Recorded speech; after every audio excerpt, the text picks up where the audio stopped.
Hello बच्चों, let's read the question. कह रहा है match column first with column second and choose the correct answer from the code given below.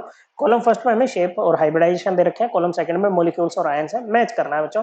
Shape या hybridisation बच्चों हम steric number से बता सकते हैं, मतलब हाइब्रिडाइजेशन से शेप पता लग जाएगी जो कि हम निकालेंगे स्टेरिक नंबर से। स्टेरिक नंबर होता है around central atom sigma bond pair plus number of lone pair. बच्चों सेंट्रल एटम कौन, जैसे दो ऑक्सीजन है एक सल्फर है, तो जो जनरली एक वाला होता है वो हमारा सेंट्रल एटम होता है बच्चों। ओके, तो SO2 में अगर बात करें तो सल्फर है central atom, valence shell configuration 3s2 3p4।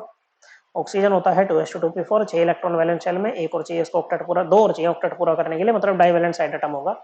तो ये हो गए सल्फर के 6। ओके, दो ऑक्सीजन ऐसे डबल बॉन्ड बना करके बैठ जाएंगे बच्चों। यहाँ पर स्टेरिक नंबर कितना आएगा बच्चों?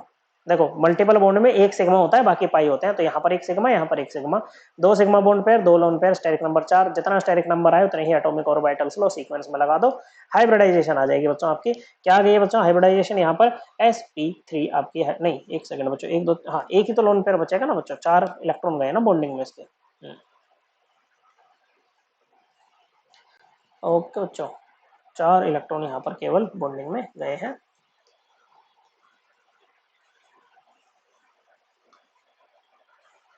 ओके बच्चों, तो ये आ जाएगा हाइब्रिडाइजेशन sp2। sp2 में हमारी जो ज्योमेट्री बनती है ना बच्चों आइडियल, वो ट्राइगोनल प्लेनर बनती है, लेकिन इसके पास में एक लोन पेयर भी है, तो इसकी शेप ना ट्राइगोनल प्लेनर नहीं रहेगी बच्चों, वो एंगुलर बन जाएगी।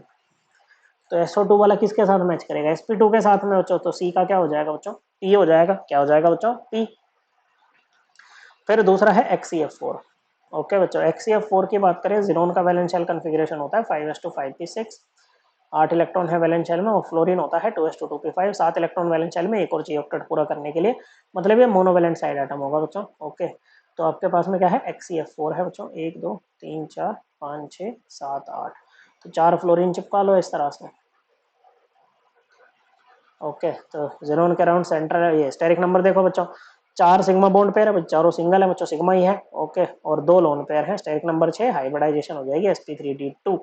इसमें हमारी जो ज्योमेट्री बनती है वो बनती है ऑक्टाहेड्रल।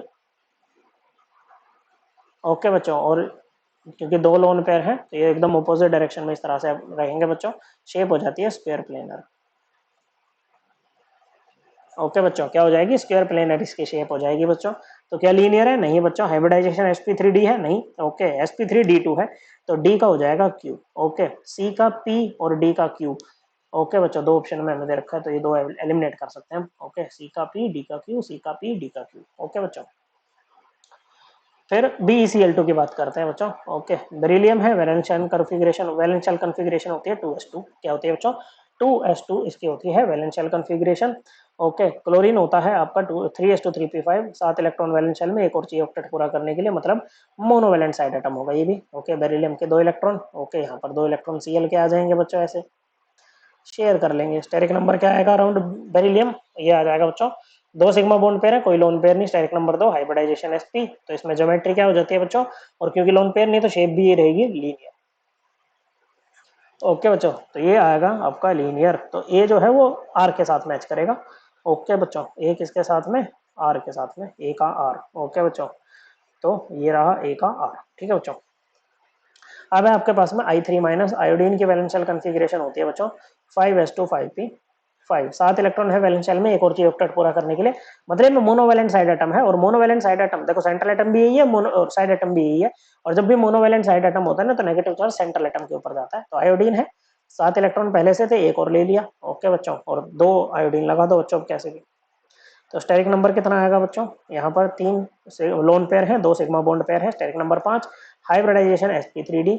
sp3d में टीपीपी ज्योमेट्री आपकी बनती है बच्चों। ओके, और इसमें 2 टाइप की पोजीशन होती है, एक तो इक्वेटोरियल जो कि sp2 हाइब्रिडाइजेशन से आती है, और दूसरी होती है एक्सियल जो कि आपकी pz/dz² हाइब्रिडाइजेशन से आती है बच्चों। ओके, मतलब ये z एक्सेस हमारी इंटरन्यूक्लियर एक्सेस हमने मान ली बच्चों। तो जो इक्वेटोरियल है, क्योंकि वो आपकी rich in percentage S character है बच्चों, उसके पास एस करेक्टर अच्छा अच्छा खासा है, तो लोन पेयर हमेशा इक्वेटोरियल पोजीशन पे ही जाते हैं बच्चों। ओके बच्चों, और जो आपका इलेक्ट्रोनेगेटिव एलिमेंट है वो एस फोबिक होता है, तो एक्सियल पोजीशन पे जाएगा, क्योंकि वहां पर एस करेक्टर कम है। 3 लोन पेयर है, तो इसकी शेप बन जाती है लीनियर। अब देखो ये जो है ना I3 माइनस, ये आपका लीनियर वाले से भी मैच करेगा, sp3d से भी मैच करेगा बच्चों। ओके, हाइब्रिडाइजेशन तो यही है, तो इसको किसके साथ लेके जाएं, एस के साथ लेकर के जाएं कि आर के साथ। अब खुद बताओ बच्चों, हम इसको क्या एस के साथ लेके जा सकते हैं? हम नहीं लेके जा सकते बच्चों। क्यों नहीं लेके जा सकते हम इसको? आर को, मतलब ए को एस के साथ क्यों नहीं रख सकते? इसलिए नहीं रख सकते, अगर इसको यहाँ पर रख दिया तो आर को किसके साथ रखोगे? नहीं रख पाएंगे ना भाई, तो काटो इसको। और मेनली यहाँ पर जैसे अगर शेप बोल रहा है ना, तो हो सकता है ये ज्योमेट्री की बात कर रहा हो बच्चों। ओके, तो हमें ये खुद कैलकुलेटेड गैस हमें यहाँ पर लेना पड़ेगा बच्चों। ओके, तो ए का क्या हो जाएगा बच्चों? ए जो है ना वो आर के साथ मैच करेगा, और जो बी है ना वो आपका एस के साथ मैच करेगा। करेक्ट आंसर बन जाएगा ऑप्शन 4। ओके बच्चों, और ये हाइब्रिडाइजेशन को हम रेफर कर सकते हैं एनसीईआरटी से बच्चों, क्लास 11th की एनसीईआरटी चैप्टर 4 पेज नंबर 116 पे मिल जाएगा। आई होप आपको ये एकदम क्लियर हो गया होगा। थैंक यू बच्चों।